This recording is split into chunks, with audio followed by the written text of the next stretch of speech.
Pernah nggak sih kamu ngelihat seseorang di TikTok, terus bingung dia ini cewek kah atau cowok? Atau kamu sering ketemu komentar kalau misalnya cewek sukanya bola, main game, dia dibilang kayak cowok. Cowok sukanya nangis, sukanya manja, dibilang kayak cewek. Sebenarnya apa sih yang membuat hal ini terjadi? Halo semuanya, kenalin aku Anissa Nabila Putri dengan NIM 2410862039 dari program studi Ilmu Komunikasi Universitas Andalas. Nah, di video kali ini aku akan bahas terkait tentang teori gender performativity yang akan membahas fenomena yang telah dipaparkan tadi. Teori gender performativity adalah teori yang dikemukakan oleh filsuf asal Amerika Serikat bernama Judith Butler. Nah, teori ini pertama kali dikemukakannya dalam bukunya berjudul Gender Trouble pada tahun 1990. Pada awal buku ini dirilis, banyak kontroversi terhadap buku ini, sampai akhirnya pada saat sekarang teori ini menjadi hal yang selalu dikaitkan dengan gender dan menjadi salah satu landasan untuk penelitian baik di ilmu komunikasi ataupun psikologi. Jadi, menurut Butler, gender itu bukan otomatis, tapi itu adalah hal yang selalu kita lakukan setiap hari. Sehingga, lama-kelamaan akan menjadi hal normal dan juga terlihat seperti alami. Contohnya, kita sebagai perempuan dari kecil diajarkan untuk bertutur kata yang lembut, sering diberikan mainan seperti Barbie, boneka, tumbuh dengan pikiran bahwa orang suka Barbie, suka boneka, lama-kelamaan itu merupakan ciri khas dari seorang perempuan. Pengulangan-pengulangan tadi yang dikatakan oleh Butler sebagai performativity atau hal yang dilakukan secara berulang-ulang. Kalau kita persingkat teman-teman, terdapat 3 poin utama yang dibahas dari teori performativity ini.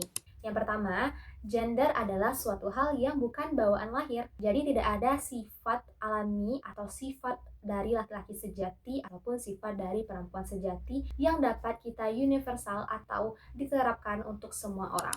Yang kedua, gender itu sejatinya terbentuk dari hal yang selalu dilakukan, diajarkan oleh lingkungan sekitar kita yang dilakukan secara berulang atau setiap harinya.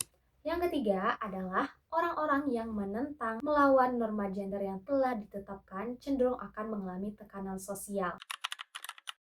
Nah, pada tahun 2025 dalam jurnal Ilmu Komunikasi dan Media Sosial, dengan metode kualitatif terdapat salah satu penelitian yang relevan dengan teori ini terhadap media sosial TikTok. Penelitian ini membahas tentang media sosial TikTok, terkhususnya akun TikTok dari Gochioko yang dimiliki oleh Natania Nashwa Iskandar atau kerap disapa Adis. Nah, si Adis ini sering menampilkan konten-konten yang merepresentasikan identitas gender yang cair, karena kadang dia berpenampilan maskulin, penampilan feminin, dan kadang juga dia mengkombinasikan antara penampilan maskulin dan juga penampilan feminin. Hasil penelitian menunjukkan bahwa terdapat beberapa respon yang berbeda yang diberikan oleh followers dari si Adis tadi. Sebagian besar followers Adis mengakui bahwa mereka mengapresiasi bagaimana Adis memperlihatkan bahwa sejatinya identitas gender itu bersifat cair. Kita bebas berpenampilan maskulin, berpenampilan feminin, tergantung apa yang kita percaya dan apa yang ingin kita lakukan. Sebagian besarnya lagi juga menolak apa yang telah dilakukan Adis, bahkan memberikan komentar-komentar